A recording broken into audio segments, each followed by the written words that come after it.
వెంకటేశ్వరరావు, నేను CPML registrar ఉమ్మడి పశ్చిమ గోదావరి జిల్లా కార్యదర్శిని.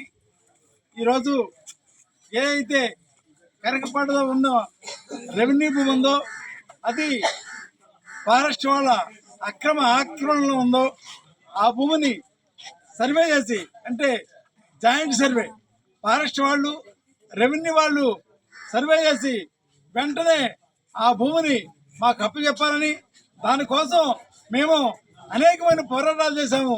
కానీ ఫారెస్ట్ అధికారులు మాత్రం దౌర్జన్యంగా ఆ భూమిని ఆపడానికి కుట్ర చేస్తున్నారు.